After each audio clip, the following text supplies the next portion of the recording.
Hello out there, everyone. Today we're going to be looking at Jackie Brown, a Quentin Tarantino film.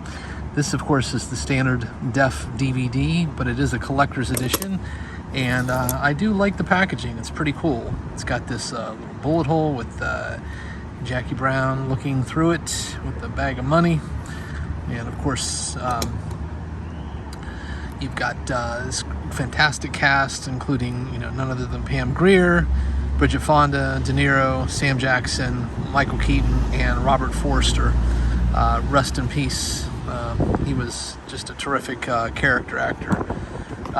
But the film itself, it's interesting. I think it might be Quentin's most accomplished work. I think it apart from the weird sort of final shot, which I think just goes on a little long, I think they could have just faded to black. It would have been a little bit more of a lean ending. I think it's a great film, and it's due largely in part to, I think, the combination really of Elmore Leonard's text and Quentin Tarantino's sensibility. I think Quentin, when he writes his own stuff, he has a tendency to not know when to say when, and I think all of his films kind of have that attribute. But this one, because it is an Elmore Leonard source material, I just like the alchemy that was created from the two of them working sort of together. What can we say about Sam Jackson? He's just terrific in the film. I love his character. It's very darkly humorous. And of course, Pam Grier just does a great job. And the plot, I think, is interesting.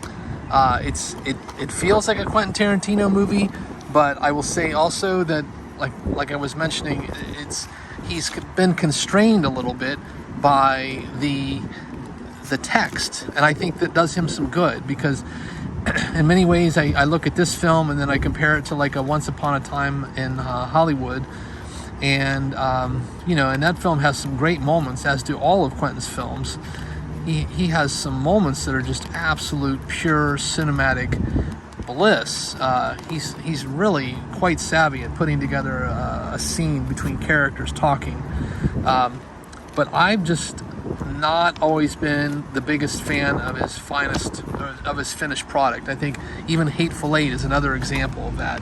I think Hateful Eight was an interesting idea, very beautifully lensed, and has some moments of real just cinematic greatness, but it's just too damn long, and I think that's his sort of, unfortunately, that's his Achilles heel, is despite his incredible creativity of mashing up things and creating something that feels somewhat fresh, despite it being admittingly a little bit derivative. I just think he could stand to use someone to tell him no every once in a while. But having said all that, I enjoy this film quite a bit.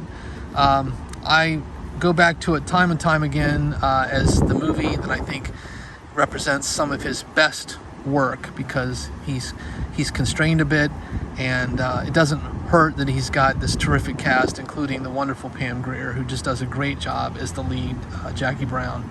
So, I would just say that if you run into this was a used pickup at like a thrift shop, a couple bucks, it looks great. I don't think it needs a, brand new 4K restoration. I think this DVD looks quite sharp. It's got some interesting supplementals. It's funny, I watched this film and I actually see the influence on other media that's come out since. In particular, of all things, Better Call Saul has a bit of a Jackie Brown-esque feel to it. But in spite of all that, again, I would just say this is probably one of my favorite, if not my favorite, Quentin films, and I would definitely recommend checking it out. Even if you've seen it, it's definitely got some decent rewatch value. So on that note, take care, everyone. Please be kind, be safe, and perhaps catch a movie today. Take care.